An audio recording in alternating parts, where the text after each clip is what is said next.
வணக்கம் பிரியன். டெல்லியில் இருக்கிறார், அமித்ஷாவை சந்திக்க இருப்பதாக நமக்கு தகவல் இருக்கு. திரு இபிஎஸ் அவர்கள் அவரோட டெல்லி விசிட்டை எப்படி புரிஞ்சுக்கிறது? நேத்து பேசினது, இன்னைக்கு டெல்லி விசிட், அப்புறம் அமித்ஷா அவர்களை சந்திக்க வாய்ப்பு, என்னதான் திட்டம்னு நினைக்கிறீங்க? இல்லை, அதாவது செங்கோட்டையன் கட்சியை ஒருங்கிணைக்கணும்னு ஒரு குரல் கொடுத்த பிறகு அவருடைய பதவியில் பிடுங்கப்பட்ட நிலையில் செங்கோட்டையன் போயிட்டு டெல்லியில் அமித்ஷா, நிர்மலா சீதாராமன்லாம் பார்த்துட்டு பேட்டி கொடுத்தார். நான் ஒருங்கிணைப்பை பற்றி பேசினேன்ற மாதிரி விஷயத்தை சொன்னார்.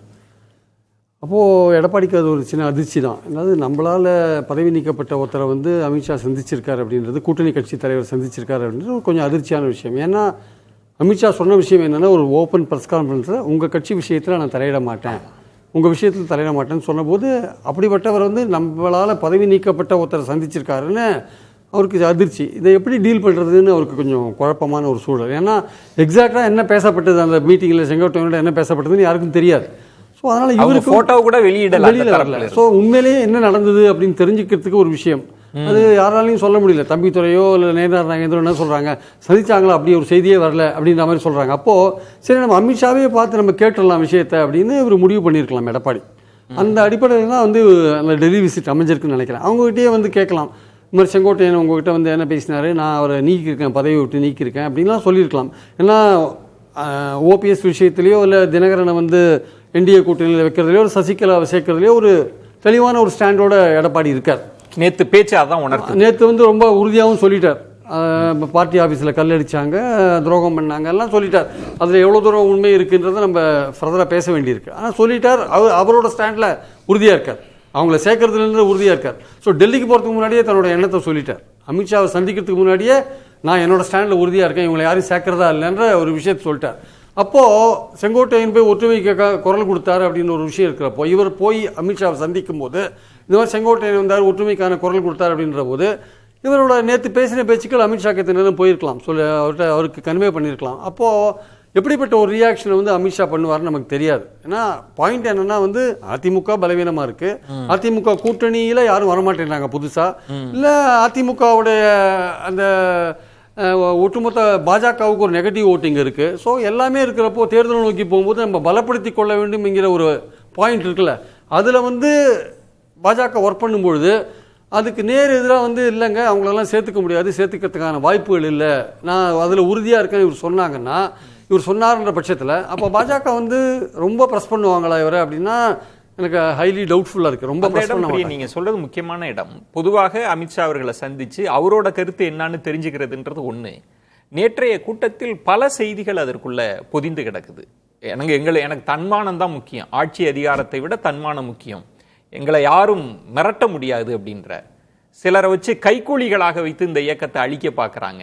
யார் யார் அப்படின்ற கேள்வி இல்லை, துரோகிகளுக்கு இடமே கிடையாது, அவங்கெல்லாம் அழிஞ்சு போவாங்கன்னு கிட்டத்தட்ட தெளிவுபடுத்திட்டு தான் போய் சந்திக்கிறார்.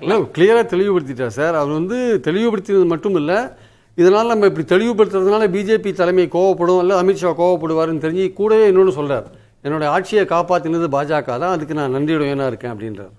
அவங்களையும் ப்ளீஸ் பண்ணுறார். அடுத்த இதில் பாஜக தான் எங்கள் ஆட்சியை காப்பாற்றியது அப்படின்றார்.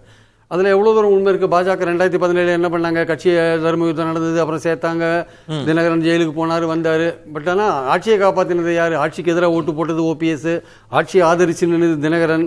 18 எம்எல்ஏக்கள் வெளில போயிட்டு ஆட்சியை கவுக்குறதுக்காது போல முதல்வரை மாத்திரம் தான் போனாங்க. சபாநாயகரை விட்டு அந்த 18 எம்எல்ஏவை நீக்கினாங்க. ஸோ இப்போ தினகரனோட இப்போதைய ஸ்டாண்ட் என்ன?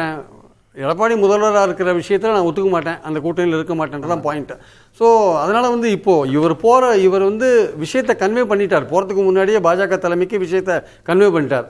ஓபிஎஸ்சியோ சசிகலாவையோ சேர்க்க போகிறதில்ல, தினகரனை மீண்டும் கூட்டணியில் சேர்க்கறதுக்கான வாய்ப்பு இல்லைன்றதையும் தெளிவு பண்ணிட்டார். அதை முடிவு பண்ணிட்டு தான் டெல்லிக்கு போகிறார் சார். இப்போ அவங்க என்ன பண்ணுவாங்க நீங்கள் கேட்கலாம். அவங்க என்ன பண்ணுவாங்க, இவர் அதில் விடாப்பிடியாக இருந்தார்னா அவங்க ஒத்துவாங்க, சரி நீங்கள் உங்கள் இஷ்டப்படியே பண்ணுங்கன்னு சொல்லிடுவாங்க. ஏன்னா அவங்கள பொறுத்தப்பட்டு இதே மாதிரியே ஒரு வீக்காக போனாங்க வச்சுக்கோங்க, சப்போஸ் தோத்தாலும் அவங்களுக்கு கவலை இல்லை, அவங்களுக்கு 29 தான் பாயிண்ட்.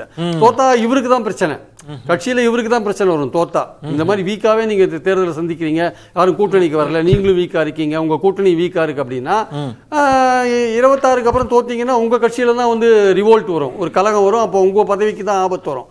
அதனால அவங்க விட்டுருவாங்க, கண்டுக்காது விட்டுருவாங்க. இன்னும் அமித்ஷா எந்த முயற்சி முன்னெடுப்பெல்லாம் எடுக்க மாட்டாங்க. ஏன்னா அவங்களுக்கு என்ன பாயிண்ட்னா, இப்போ அதிமுக விட்டா அவங்களுக்கு வேற யார் கிடைப்பா கூட்டணிக்கு? அவங்களுக்கு அவங்க பார்வையில இருந்து பாருங்க, கூட்டணிக்கு வேற யார் இருக்கா? இப்படி விஜயோட கூட்டணி போக முடியாது. என்டிஏல யாரு இருக்காங்கன்ற கேள்வி. என்டிஏல இருக்கிற பாமகவையும் வச்சுட்டு நீங்க என்ன ஜெயிக்க முடியும்? நீங்க ஒரு 4 சீட்டை நீங்க 10 சீட் ஆக்க முடியுமா? சரி, ஏடிஎம் கூட இருந்தா ஓரளவுக்கு இன்க்ரீஸ் பண்றதுக்கான வாய்ப்புகள் இருக்கு. அட்லீஸ்ட் வீக்கா இருந்தா கூட ஒரு 4 ல 5 ஆகலாம். பிரியன் நேற்று அவர் சொல்கிற போது ஏதோ டெல்லியில இருந்தெல்லாம் அது மாதிரிலாம் ஒரு அழுத்தம் ஒரு நெருக்கடி இது வரைக்கும் வந்ததே கிடையாது அப்படின்னு சொல்றாரு. அவங்க இது மாதிரிலாம் உள்ளுக்கு வரவே மாட்டாங்கன்றத கிளியர். அழுத்தம்ன்றது நேரடியாக வரணும். செங்கோட்டையனை சந்திக்கிறதே ஒரு அழுத்தம் தானே சார். செங்கோட்டையன் அமித்ஷா சந்திக்கிறதே அழுத்தம் தானே. அப்படிதான் நீங்க பார்க்கணும். அப்ப பதில் செங்கோட்டையனுக்கு இல்ல, அமித்ஷாவுக்கு தான் கொடுத்திருக்காரு. அங்கே இருந்து அமித்ஷாக்கு தான் ஒரு பதில் கொடுக்கிறார். நான் யாரையும் சேர்த்துக்கிறது ரெடியா இல்லை, நீங்க அமித்ஷாக்கு தான் அவர் சொல்றாரு. ஓகே, பாஜகவுக்கு அமித்ஷாக்கு தான் சொல்றாரு. இந்த எங்க உட்கட்சி விஷயத்தில் நீங்க தலையிடாதீங்க அப்படின்ற ஒரு பாயிண்ட் தான் சொல்றாரு. நீங்க ஏற்கனவே கொடுத்த ப்ராமிஸ் படி நீங்க நடந்துக்கோங்க அப்படின்றதான் பாயிண்ட். இன்ஃபேக்ட் அந்த பாயிண்ட்டுக்கு அவங்க ஒத்துப்பாங்க. பாஜக ஹைகமாண்ட் ஏன் ஒத்துப்பாங்கன்னா, இவரை விட்டா பாஜகவுக்கு கூட்டணிக்கு ஆள் கிடையாது, இவருடைய நம்ம செயல் பண்ணலாம் அப்படின்னு நினைப்பாங்க. வீக்காவே செயல் பண்ணணும்னு பாஜக இவர் எடப்பாடி நினைச்சிட்டாருன்னா, லெட் ஹிம் செயல் லைக் தட், நம்மளும் கூட போலாம். தோத்தாருன்னா நமக்கு ஒன்றும் பிரச்சனை இல்லை, அவருக்கு தான் பிரச்சனை அப்படின்னு அப்படியே விட்டுருவாங்க. ஒரு பாயிண்ட் முக்கியம். அதுல ஒரு பாயிண்ட்ல அவங்க அமித்ஷா கேள்வி கேட்பாருன்னு என்னுடைய கருத்து ஆக்சுவலா. அதாவது முதல்வர் கேண்டிடேட்டா உங்களை அனௌன்ஸ் பண்ண வேண்டாம், தினகரன்லாம் உள்ள வர மாட்டாரு, நீங்க ஓபிஎஸ்ஓ சசிகலா வச்சு கூட்டுருங்க. தினகரனை உள்ள இழுக்கிறதுனா முதல்வர் கேண்டிடேட்டா உங்களை அனௌன்ஸ் பண்ண அவர் வரமாட்டாரு. அதனால முதல்வர் கேண்டிடேட்டா நம்ம எலெக்ஷனுக்கு பின்னாடி பார்த்துக்கலாம், அந்த ஆஸ்பெக்ட்ல எங்களை வற்புறுத்தாதீங்கன்னு பாஜக சொல்லலாம். ஒரு நேத்தே பேச்சு அணுகுண்டு மாதிரி இல்ல இருந்தது பிரியன். நான் எதுக்கு அடிபணிய மாட்டேன், தன்மானம் தான் முக்கியன்ற அளவுக்கு அவரோட பேச்சு இருந்தது இல்ல. நீங்க முதல்வர் வேட்பாளர் நீங்க இல்லன்னு சொல்ல முடியுமா? அப்படி அவர்கிட்ட அவரோட ஸ்டாண்ட் என்னன்னா, தெளிவான உறுதியான நிலைப்பாட்டுல இருப்பேன்றது யாருக்கு செய்தி சொல்லு? இவரை விட அவங்க பெரிய ஆள் சார். அவங்க நேஷனல் லெவல்ல பார்ட்டி, இவங்களை விட அவர் பெரிய ஆள். அதனால அவங்க ஒரு விஷயத்துல தெளிவா இருப்பாங்க. நீங்க இதே பிடிவாதத்தோட இருக்கீங்க, இதே மாதிரி போகணும்னு நினைக்கிறீங்கன்னா போங்க. இதனால பாதிப்பு எங்களோட உங்களுக்கு தான் அதிகம் ஆக்சுவலா.